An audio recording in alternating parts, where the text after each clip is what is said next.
박미TV의 박미입니다. 자, 이제 은행이 조금 잠잠해지면서 이날을 하기는 어렵다. 예상은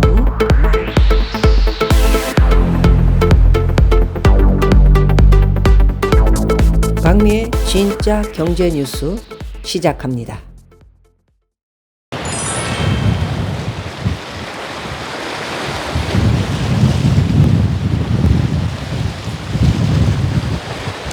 알로하.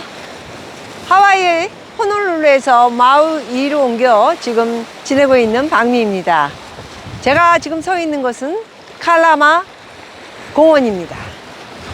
공원이라면 그냥 우리가 생각하는 그런 공원이 아니고요. 앞에 보이는 이 광범위한 바다, 앞에 바위와 까만 돌이 있고요. 반대쪽에 바로 공원이 돼 있습니다. 얼마나 이 공원이 큰지 모릅니다. 여기서 한참을 걸어서 내려가도 될 정도로요. 보이시는 대로 끝도 없이 걸어서 갈 수 있는, 운동할 수 있고, 그리고 휴식을 취할 수 있는 곳이기도 합니다. 바로 앞에 보이는 산, 바로 웨스트 마우이에 자리 잡고 있는 산인데요. 마우이에서 웨스트, 굉장히 바쁜 지역입니다. 그쪽은 많은 사람들이 살고요.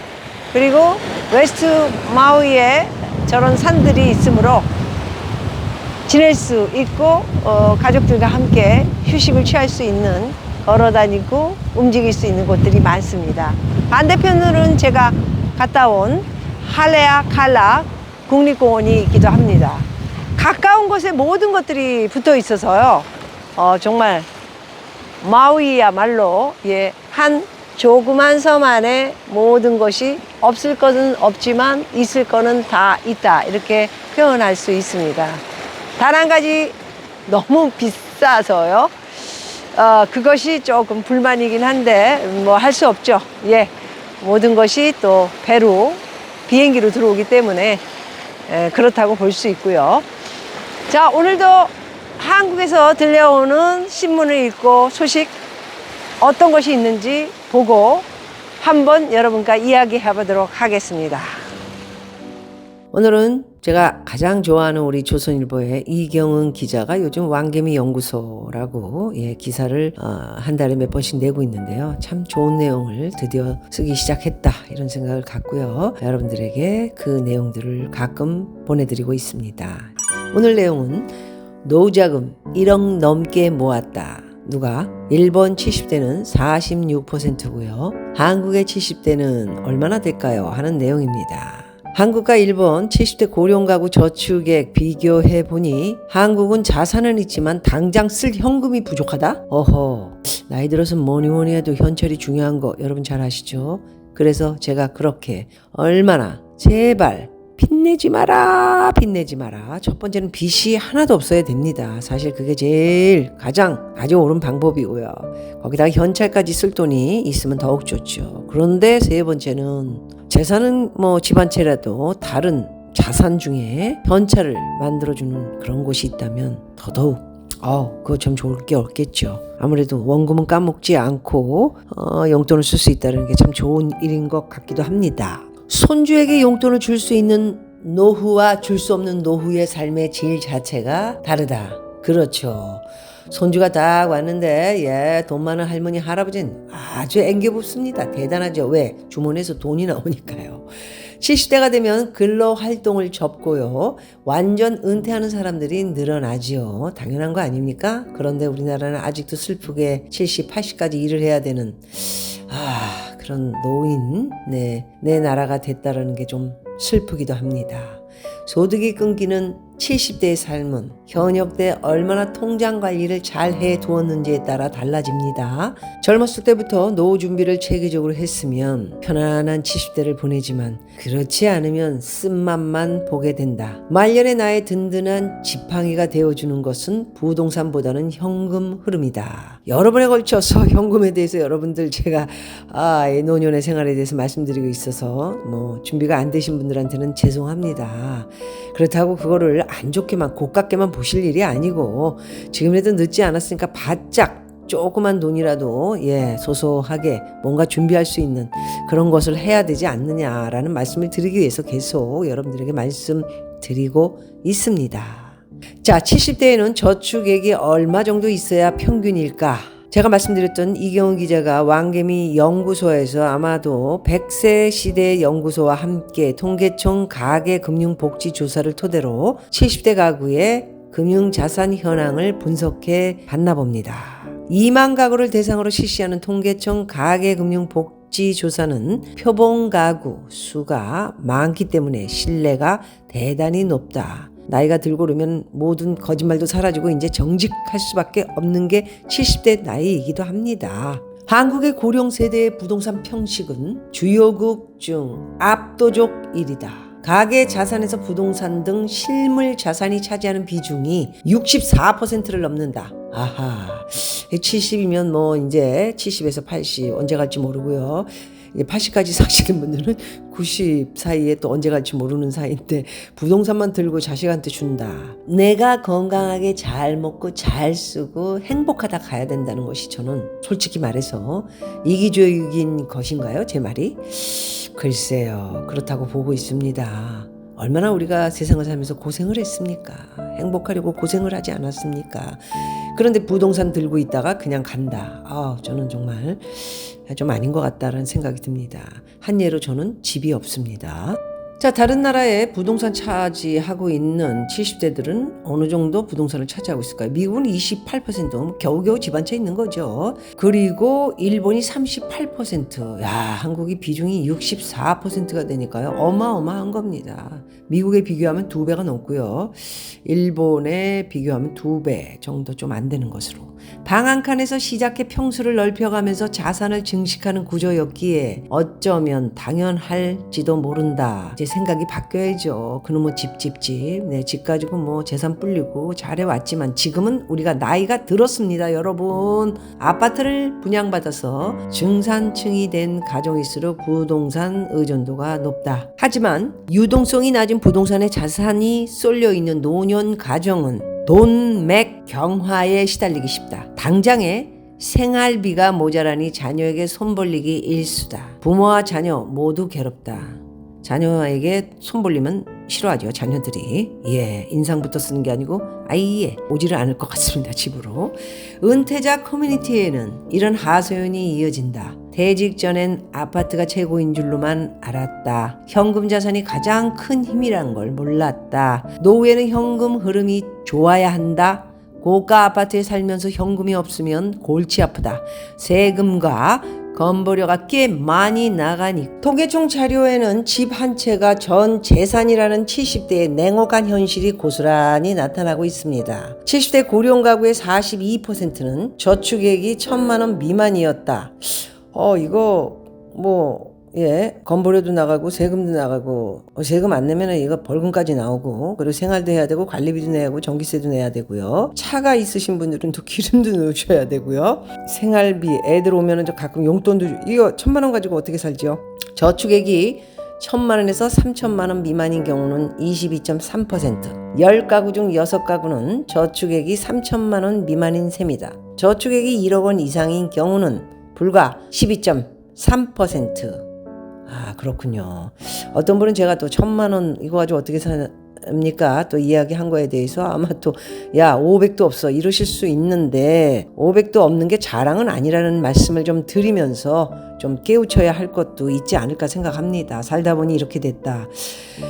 그래요. 그러면 살다 보니 그렇게 되신 거 제가 그분들에게는 뭐라고 말씀드릴 수 없겠습니다. 물론 금융자산이 1,000만 원이라고 해서 전 재산이 1,000만 원이라는 의미는 아니다. 부동산을 포함한다면 수억 원대의 자산가일 가능성도 있다. 돈은 현찰은 통장에 얼마 없지만 부동산이 아마도 10억 또는 20억대일 수도 있다라는 말씀인데, 부동산만 가지고 있으면 아까 말씀드린 것처럼 의료보험하고 관리비 내야 되고요. 그 다음에 세금 7월 9월 내야 되고요. 기타 뭐 저 같은 경우에는 청담동이 사무실이고 뭐 이러다 보니까 밖에 무슨 자동차 세도 내고 뭐 자동차 왔다 갔다 하는 세를 내래요. 그것도 수십만 원 냅니다. 내야 할 거가 많다라는 말씀입니다. 그래서 부동산이 그렇게 필요한 것인가 라는 의문점을 가져보시라, 이런 말씀을 드리는 겁니다. 그래서 실제로 통계청 고령자 통계 2022년을 보면 65세 이상의 고령자 가구의 순자산액, 자산에서 부채를 뺀 나머지입니다. 4억 5,364만 원에 달한다, 이렇게 나왔다고 합니다. 하지만 안 팔리는 지역의 땅과 빌라는 세금 빨대일 뿐이다. 100% 그렇죠. 골치 아프죠. 노후 준비가 잘 되어 있다고 생각하는 사람들은 대부분 금융자산 비중이 높은데 노후 생활비를 금융 포트폴리오로 준비하기 때문이다. 저성장 고령화라는 거대한 사회 트렌드를 고려한다면 부동산 투자는 자본 차익보다는 현금 흐름을 우선해야 한다라고 이야기를 했는데, 저는 100% 옳다고 말씀드리겠습니다. 자, 일본의 70대는 어느 정도 저축률을 보이고 있나요? 46%가 1,000만엔, 옛날 같았으면 1억 1,000만 원인데 지금은 이제 엔화가 떨어져가지고 9천만 원 정도 되는 것으로 보시면 되겠습니다. 일본은 한국처럼 부동산 사랑이 극심하지 않다. 집이 알아서 우리 집 재산을 증식해 줬어요 라고 말하면 화들짝 놀란다. 이게 무슨 말이지? 미국도 뭐 올랐다 내렸다 뭐 그러지만 큰 폭이 없습니다. 아마도 선진국들이 좀 그런 게 있고요. 우리나라는 뭐 갭 투자니 뭐니 쓸데없는 전세, 대출, 전세 들어가고 그걸로 또 투자해가지고 두 채, 세 채, 네 채 사가지고 불리는 그런 말도 안 되는 불로소득, 그런 것들이 있었죠. 자, 여기서 한 예로 저는 집이 없습니다. 집 20 몇 년 가지고 있었던 거 팔았습니다. 장기간 디플레이션을 겪어온 일본 고령자들은 현금을 더 선호한다. 중요하죠. 고령자들은 현금이 중요합니다. 언제 어느 때 뭐 꼴까닥 세상을 떠날지 모르기 때문에 현금 꼭 가지고 있어야 되고요. 뭐 지금 우리나라의 집값이 강남 같은 데는 수십억씩 하는데 팔아가지고 수십억 집어넣어 놓고 뭐 지방 같은데 한 2억 선 되는 거, 어떤 분들은 2억 선이 2억 같은 집이 어딨냐, 이제는 2억까지면 집 살 수 있습니다. 옛날엔 4억 가져야 됐으면 지금 지방들 폭락하고 있죠.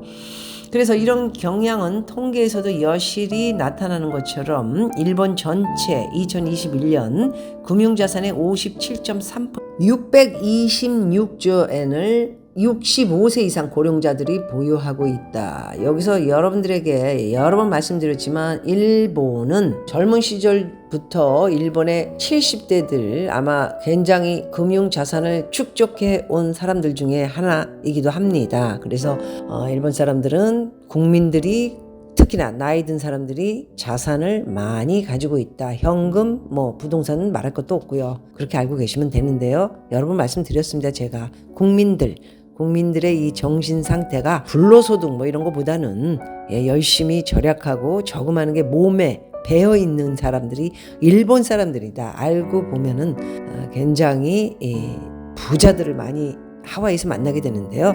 정말 누가 봐도 저 사람이 지금 집이 2천만 불, 우리나라 돈으로 270억 맞나? 그런 자산을 가지고 있는 사람 맞나 할 정도로 정말 그냥 보통뿐이고요. 거들먹거리지도 않고 근검절약하면서 아주 살아가는 모습을 보면 좀 그런 것들은 배울만하다라는 생각을 갖게 됩니다. 70대 가구의 46%는 저축 금액이 1,000만엔 9천만 원 아까 말씀드린 대로 이상이라고 하네요. 100만엔이면 1,000만 원이 안 되는 900만 원 정도 되죠. 엔화가 지금 많이 떨어져 있기 때문에 그 가구 비중도 25%에 달한다고는 합니다. 그래도 1,000만엔이 넘게 저축을 보유한 고령 가구가 훨씬 더 많다라는 이야기죠. 그렇다면 현금을 쥐고 있기 때문에 일본의 70대는 한국 은퇴자들만큼 당장 먹고 살아야 하는 생계 고민이 크지는 않다. 그보다는 정신적으로 풍요로운 노후를 보내는 데에 더 관심을 갖는 편이다. 조금 여유가 있으니까 내 건강과 행복을 위해서 좀 풍요롭게 정신적으로 선택을 할 수 있는 거, 생각을 할 수 있는 게 있겠죠. 건강만 허락된다면 밖에 나가서 일을 해서 사회관계를 유지하려고 하고 다양한 지역 모임에 참여해 활동하고 그리고 은퇴 후 나만의 취미를 찾는 데에도 열심이다. 일본 분들의 이야기고요. 그런데 70대의 평균 저축액 분포를 좀 더 세분화해서 살펴본다면 일본 사회의 잔인한 저축 격차가 드러난다. 자, 3천만엔 그러면 지금 3927 2억 7천만 원 이상 보유한 70대 가구는 전체의 18%에 달했고요. 아예 통장에 돈이 한 푼도 없다는 무저축 고령 가구 역시 전체의 18%에 달한다고 합니다.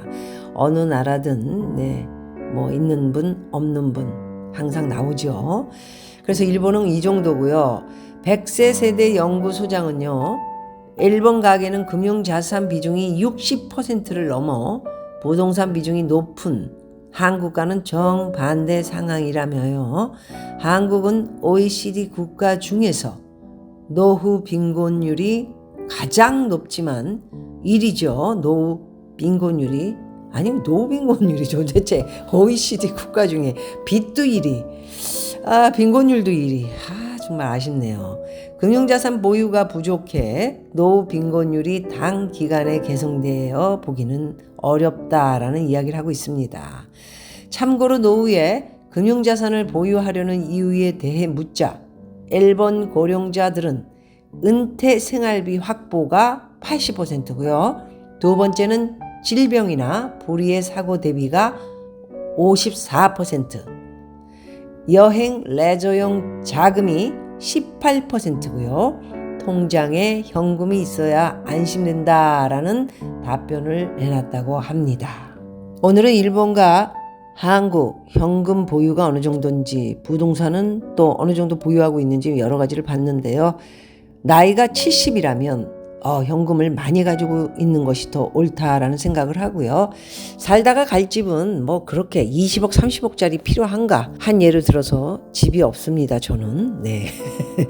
여러 번 말씀드리고요. 저는 그럼 뭐가 있나? 저는 이제 미국에 오래 체류하기 때문에 미국에는 집이 있습니다. 아무래도 여러 가지 각도에서 제가 생각해보고 결정한 것이고요.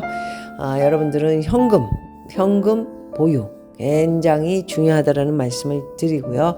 일본과 한국만 비교해도 미국은 더 말할 것도 없이 부동산 아까 말씀드렸죠? 20에서 28% 소유. 나이 들어서는 현금이 상당히 어떤 곳이든 필요하고요. 선진국으로 갈수록 더더욱 현찰이 중요하다는 말씀을 오늘 드렸습니다. 여러분 오늘 여기까지 하도록 하겠습니다. 고맙습니다. 마우이의 야자수는 굉장히 진하고요. 얇고 위에서 나뭇잎이 굉장히 뾰족뾰족 뭔가를 찌를 것 같은 그런 생각이 저는 듭니다. 참 좋습니다. 벤치를 이렇게 만들어 놓으니까요. 나와서 멍 때리기 좋네요. 그리고 앞에 정말 엄청난 바다가 높게, 호놀룰루에서는 좀 낮은 모양의 바다를 본 것 같은데 높게 이렇게 흘러내려가는 모습, 대단히 저에게 주는 무거운 감도 있고요. 그리고 흐르는 물에 대한 세월도 바다를 보면 느끼게 되는 것 같습니다. 이곳은 그래도 호놀룰루처럼 낮은 다이아몬드 헤드 그리고 여러 가지 잡산들이 있는데요. 굉장히 산의 스케일이 좀 높습니다. 국립공원을 비롯해 웨스트 마우이에는 또 저렇게 높은 산이 있고요. 군데군데마다 산들이 좀 있어서 이곳의 하늘의 자연인 구름까지도 가깝게 이렇게 볼 수 있는 너무나 공기가 좋습니다. 이곳에 왜 한국 사람이 많지 않을까 하는 생각이 듭니다. 어디를 가든 바글바글 부글부글한 데가 한국 분들이 많이 계시더라고요. 제가 호놀룰루에 살면서 너무 한국 분들이 많아서 저 말고도 많은 연예인들이 약간의 그런 것들이 불편하다는 이야기를 들었는데 역시나 저도 좀 그런 것들이 있었습니다. 좀 떠나기가 아쉬운 곳들이 많이 남아있는 하와이 호놀룰루기도 하지만요. 예, 제가 편한 곳으로 살아야 된다 저는 생각하고요. 이곳 마우이에서 오늘도 정말 편안하고 한국 분들이 너무 많지 않은 것도 신기하다라는 생각이 듭니다. 아직도 지금까지 한국 분을 한 분도 만나지 못했습니다. 그 이유는 왜일까? 그걸 한번 물어보고 싶을 정도로 한국 분들이 많이 없습니다. 이상하네요. 자, 오늘도 마우이에서 여러분 칼라마 파크 공원에서 인사드렸습니다. 건강하시고요. 또 좋은 영상으로 찾아뵙겠습니다. 마할로.